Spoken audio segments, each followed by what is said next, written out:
tous, bienvenue sur Monaco Info. Nous sommes le mercredi 8 mai et comme tous les mercredis, nous recevrons notre invité de la semaine. Nous serons aux côtés de Christian Tornator qui reviendra sur le e-prix. Mais en attendant, voici les titres de votre journal. En ouverture de cette édition, nous reviendrons très largement sur l'ouverture du salon Ever, retour sur le concours de langue monégasque qui avait lieu au lycée technique et hôtelier. Et du lycée technique et hôtelier, nous prendrons la direction du lycée Albert Ier et d'FANB pour y découvrir le prix des rencontres philosophiques de Monaco. Et enfin, nous découvrirons une exposition signée David Bellet. C'est un événement automobile monégasque à dimension écologique. Ever a ouvert ses portes ce matin au Grimaldi Forum. Pendant 3 jours, les constructeurs automobiles et de 2 roues présenteront leurs nouveaux véhicules électriques. Dominique Poulain vous en dit plus. Voilà ce qui pourrait être la voiture de demain. Ce concept car au design innovant et futuriste est 100% propre. C'est le premier modèle du constructeur allemand totalement électrique. Il sera commercialisé au dernier trimestre 2019. Le prototype présente effectivement un futur qui n'est pas si lointain que ça et que vous allez retrouver en termes de technologie dans les véhicules qui sont déjà disponibles chez nous, comme les grands écrans, les éclairages d'ambiance, la présentation du véhicule à l'intérieur. Vous retrouvez déjà ça dans nos véhicules de série. Et vous allez les retrouver dans les prochains véhicules qui vont arriver en électrique aussi, dans une famille qui va s'élargir. À l'occasion du salon Ever, plusieurs constructeurs proposent une gamme de véhicules qui respectent l'environnement en réduisant considérablement les émissions de gaz à effet de serre. La voiture électrique devient l'objet de tous les désirs. Ça procède aussi de l'évolution, du développement d'une conscience environnementale, du fait que les grands constructeurs automobiles, effectivement, ont intégré cette dimension, parce qu'il est inévitable, on le voit de plus en plus, qu'à l'échéance 2025-2030, le modèle thermique devrait s'effacer, si ce n'est disparaître. Cette 14e édition réunit les acteurs de la nouvelle mobilité pour 3 jours d'exposition, de débats et d'échanges. Un salon qui séduit de plus en plus. Une quarantaine d'exposants sont présents cette année. Ils étaient 30 l'an dernier et une vingtaine seulement il y a 5 ans. Mais à l'époque, il n'y avait pas, je dirais, l'évolution de technologie qu'il y a eu, il n'y avait pas l'implication des constructeurs, il n'y avait pas tout le foisonnement, le développement, je dirais, des réflexions sur le plan intellectuel. Il faut penser aussi que Ever, il y a tout un secteur qui est un secteur table ronde, conférences scientifiques, qui permet de faire avancer les choses et de faire mûrir les éventuelles actions. Mais il arrivera peut-être le jour où on considérera qu'il n'y a plus besoin de faire Ever parce que bon, le mondial de l'automobile, ce n'est plus que des véhicules propres. Alors il y a encore de la marge, donc il faut continuer. Un espace est aussi dédié aux 2 roues et à toutes les entreprises en relation avec ce secteur pour présenter, eux aussi, des machines innovantes et écologiques. Et pour la première fois cette année, un espace nautique est proposé en partenariat avec le Yacht Club de Monaco, avec la possibilité de visiter et de faire une balade dans des bateaux électriques. L'espace Ride and Drive est par ailleurs reconduit. Il s'agit de faire des essais dans les rues de la Principauté au volant de véhicules électriques. Elles ont lieu chaque année. Les épreuves écrites du concours de langue monégasque vient d'être organisée à l'auditorium du lycée technique et hôtelier. Alors, que faut-il retenir de cette matinée? Élément de réponse avec Sandrine Nègre. Bona fortune. Autrement dit, bonne chance en monégasque. Des termes prononcés avant le début de ces épreuves liées au concours de langue monégasque, car avant l'oral en mairie pour plusieurs de ces élèves début juin, place à l'écrit ici au sein de l'auditorium du lycée technique et hôtelier. Il y a deux niveaux, si vous voulez. Les élèves de 3e et de 4e ont 2 épreuves, l'épreuve de langue et l'épreuve d'histoire de Monaco. Et les lycéens, donc de la seconde à la terminale, ont uniquement une épreuve de langue monégasque. Nous sommes tous réunis parce que c'est une grosse organisation. Alors ce concours est organisé bien évidemment conjointement par la mairie de Monaco, le comité des traditions monégasques et l'éducation nationale qui met à disposition les enseignants. Oui, c'est vrai que c'est une grosse machine, j'allais dire, ce concours de monégasque. J'aime bien la langue et puis donc on est à Monaco, donc c'est un peu la langue de Monaco traditionnellement et oui, voilà. Alors moi j'ai une dernière question. Comment tu t'es préparée pour ce concours ? On a eu des fiches de révision qu'on a pu réviser en classe et chez nous aussi. Comme Camille, ils seront nombreux à attendre les résultats de ce concours qui est aussi la preuve de l'intérêt toujours croissant que suscite la langue monégasque. Je suis très fier et très honoré d'avoir remplacé Henri Doria, d'avoir récupéré cette délégation, mais c'est une importance, je dirais, capitale pour notre petit pays, notre culture, nos traditions. Et le concours de langue monégasque est peut-être le meilleur exemple, parce que je vais vous donner quelques chiffres. 1241 élèves viennent concourir, bien que ce soit une option non obligatoire à partir du collège. Donc c'est vraiment un gros succès. 70 à peu près d'entre eux seront primés en mairie lors d'une soirée qui est vraiment très touchante parce que ça touche notre cœur, le cœur des Monégasques et des résidents. Puisqu'il n'y a pas que des Monégasques, il y a aussi des résidents qui participent et qui ont de très bonnes notes, qui font de belles prestations. Et tout ça montre que la langue monégasque, c'est vraiment au cœur des racines et du patrimoine et de la culture monégasque. Et sachez d'ailleurs qu'au cours de la cérémonie de remise des prix, des scènes en monégasque seront proposées. Une belle façon de rendre hommage à cette langue vivante.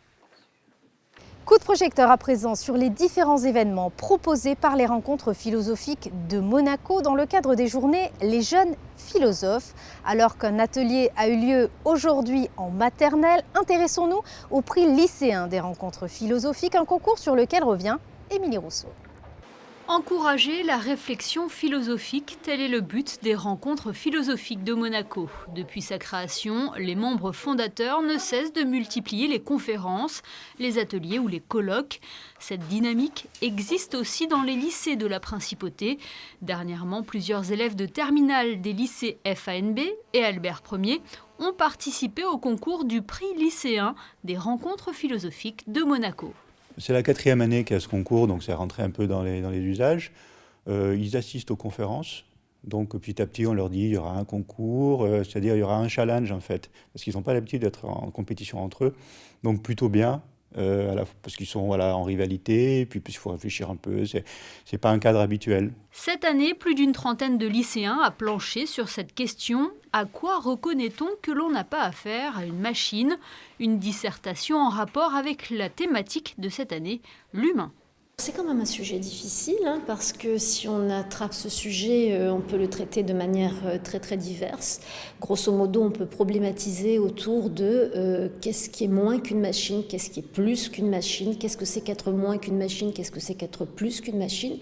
Et bien sûr, qu'est-ce que c'est qu'être plus une machine? C'est là qu'on va certainement rencontrer l'humain, avec effectivement cette perspective transhumaniste qui, de mon point de vue, comme une sorte de nouvelle croyance dans une immortalité qui se ferait ici-bas, en tout cas une surhumanité qui se ferait ici-bas. Donc c'est pas sans soulever des problèmes, effectivement, ça va être l'occasion de les amener à réfléchir à leur époque en même temps. Pour ce concours, les élèves ont pu disposer des ouvrages de la bibliothèque du lycée. Après 4 heures de réflexion et de questionnement, une dernière relecture, une ultime correction, il est temps de rendre sa copie. C'est intéressant surtout qu'on a étudié le thème de l'humain. C'était le thème de cette année pour les conférences philosophiques. Donc c'était intéressant. Ce qui m'a motivé, c'était tout d'abord la philosophie m'intéresse et je voulais me confronter à un sujet difficile. C'est aussi pour ça que j'ai participé. Vous en sortez content? Oui, très satisfait. Très content de ce que j'ai produit. Le sujet était très intéressant, vraiment d'avoir toute la documentation de la bibliothèque, c'était très utile pour apporter plus de références, enrichir un peu la dissertation. Sinon ça s'est très bien passé, oui. Et vous qui êtes en terminale S, qu'est-ce qui vous a motivé à participer à ce concours? Alors j'ai toujours aimé la philo, même avant d'avoir des cours de philo au lycée, j'ai toujours aimé réfléchir, même écrire, même si j'ai choisi S. Et je sais pas, c'est le monsieur Vinci qui m'a encouragée à participer au concours et j'ai trouvé ça intéressant de peut-être apporter plus d'informations sur ce sujet. Ça sert même pour le bac, etc. Donc voilà. Après délibération du jury, le nom du lauréat ou de la lauréate du 4e prix lycéen des rencontres philosophiques de Monaco sera dévoilé en juin prochain lors de la cérémonie de remise des prix au musée océanographique. Et dans le reste de votre actualité monégasque en bref et en images.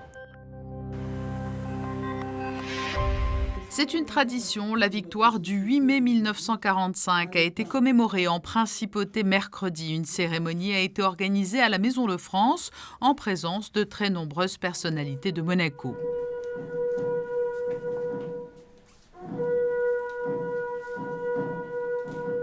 Cette remise de chèques au profit de la Croix-Rouge monégasque, toute l'équipe de la Société Générale de Monaco s'est mobilisée pour prendre part à un challenge solidaire et cela a permis de récolter 50 000 €.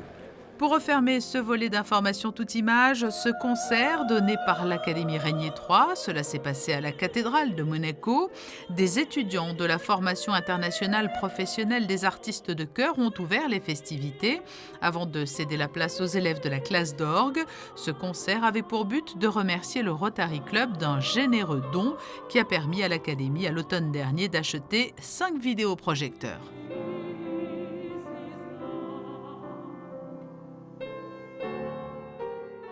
Direction à présent la galerie GM Design pour y découvrir une exposition signée David Bellé. L'artiste expose plus de 300 photographies. Les détails dans ce reportage. Anciennes et contemporaines, connues ou méconnues, de nombreuses œuvres de David Bellé sont à découvrir en principauté sur différents supports. Des instants mêlés dans des plus influents photographes au monde. Au fil des portraits de 1950 à 2010, il dévoile plus de 300 clichés de personnalités variées. C'est nouveau, c'est une nouvelle exposition sans titre. J'ai écrit un livre il y a environ 40 ans, composé de différents moments sans titre et d'un mix de plusieurs photos, comme au travers de cette exposition. Je n'ai pas de message particulier, je ne suis pas un messager. Né en 1938, l'artiste a beaucoup voyagé. Ses intérêts se tournent vers les films, la peinture, la sculpture, mais surtout la photographie. Les premiers travaux de Bellé ont contribué à définir et capter l'atmosphère du Londres des années 60. L'exposition David Bellé est à découvrir à la galerie GM Design jusqu'au 8 juin prochain.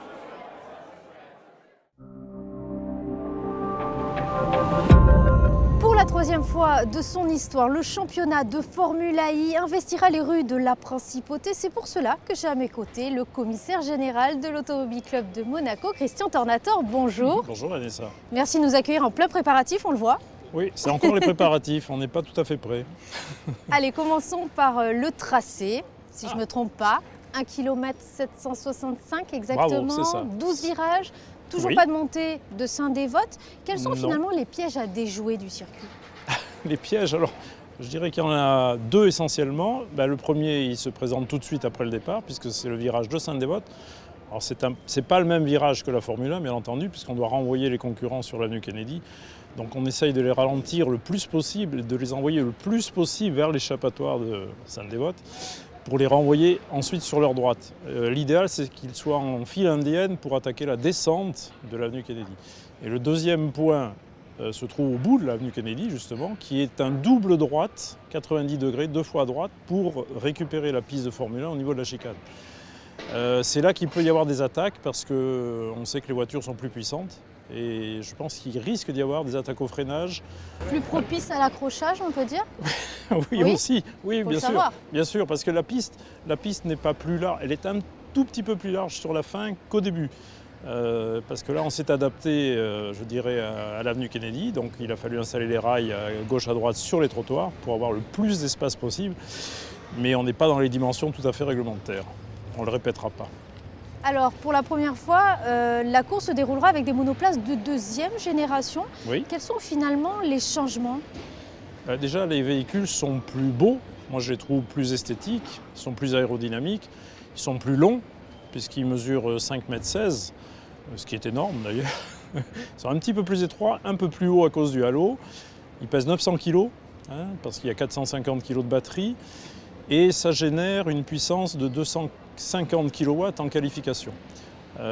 Donc c'est la génération 2, elles sont appelées Gen 2, donc génération 2, puisque c'est vrai que depuis 5 ans, où on les avait vues pour la première fois, elles ont beaucoup évolué.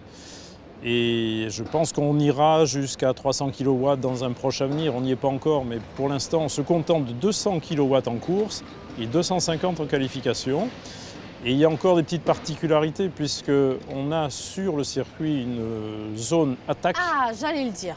Voilà. J'allais le dire, le mode attaque. Le Alors mode là, on est attaque. véritablement dans un jeu vidéo. C'est Si je peux me permettre. C'est un peu je un me jeu trouve vidéo, un peu, c'est vrai. Avec Mario Kart. D'ailleurs, il y a des trucages télévisuels qui permettent Alors, aux téléspectateurs... Expliquons vraiment le concept. Alors, le concept, c'est que pendant la course, pendant 2 périodes de 4 minutes, à condition d'être passé sur cette zone qui fait 24 mètres de long, vous pouvez engager 25 kW de plus sur votre puissance normale, c'est-à-dire 200, 225, pour essayer de dépasser l'adversaire qui est devant vous. Et vous avez 2 fois 4 minutes, comme je vous disais, et vous les choisissez quand vous voulez, à condition d'être passé sur cette zone attaque qui se situe côté mer, entre la chicane et le bureau de tabac. Voilà, donc Ça promet un beau spectacle. Oui, et puis comme c'est en pleine ligne droite, on va bien voir les voitures se décaler pour se positionner sur cette zone attaque. Et à partir de ce moment-là, le halo va s'illuminer avec des diodes bleues et on saura que les véhicules ont une puissance supplémentaire. Alors ce qui se passe, c'est que souvent, heureusement ou malheureusement, je ne sais pas, mais souvent, ils passent tous en même temps ou pratiquement dans la même période. Parce qu'ils voient que le voisin ou celui qui est derrière est devenu tout bleu. Donc il se dit, je vais faire la même chose. Oui. Ce qui fait que c'est pas évident. Mais il faut que l'effet de surprise joue son rôle et je pense que chacun a sa stratégie pour ça. Et le fan boost garde le même principe. Le fan boost, c'est toujours la même chose. Donc c'est un vote sur Internet par les supporters des pilotes les plus connus, les plus aimés, qui leur permet d'avoir... alors là, c'est extraordinaire parce que c'est 100 kW de puissance supplémentaire, mais pendant 6 secondes seulement. Donc là, c'est pareil, il faut bien choisir. C'est visuel aussi parce que le halo, cette fois-ci, s'illumine en violet. Mais il ne faut pas rater les 6 secondes. Si vous les ratez, vous ne verrez pas le halo en violet. Alors pour terminer, Christian Tornator, de nombreux stands d'animation sont également proposés au public pour finalement se familiariser avec la voiture du futur, on peut le dire. Oui, c'est la voiture électrique en général, c'est la mobilité durable en tout cas. Et on sera sur le quai Antoine Ier, qui est pas loin de nous, où vous trouverez des stands de présentation, des stands de démonstration, des stands de simulateurs, ainsi qu'une scène où il y aura des spectacles entre 18h et 21h vendredi soir, entre 18h et 21h samedi soir. Donc une animation complète et dédiée à la voiture électrique. Merci Christian Tornator, nous serons évidemment au rendez-vous, vous le savez. J'espère bien. Et oui, nous serons au rendez-vous car sachez que vous pourrez suivre en direct l'épreuve sur Monaco Info samedi à partir de 16h. Ça sera commenté évidemment par Frédéric Elion, Dominique Poulain et Philippe Bianchi. Nous nous quittons sur la météo. Très belle soirée à tous sur Monaco Info. Les nuages vont peu à peu perdre du terrain à présent un 8 mai placé sous le signe de la grisaille. Le temps sera bien ensoleillé dans l'après-midi de jeudi et les températures comprises entre 11 degrés au lever du jour et 19 au meilleur moment de la journée. Vendredi, la journée sera moins ensoleillée mais le temps restera sec. Samedi, le répit aura été de courte durée. Quelques gouttes de pluie seront possibles dans l'après-midi mais le soleil fera tout de même quelques rares apparitions. Dimanche, la journée sera partagée entre belles éclaircies et quelques passages nuageux. Lundi sera une belle journée ensoleillée. Enfin, mardi, un temps instable, mais le soleil arrivera parfois à s'imposer.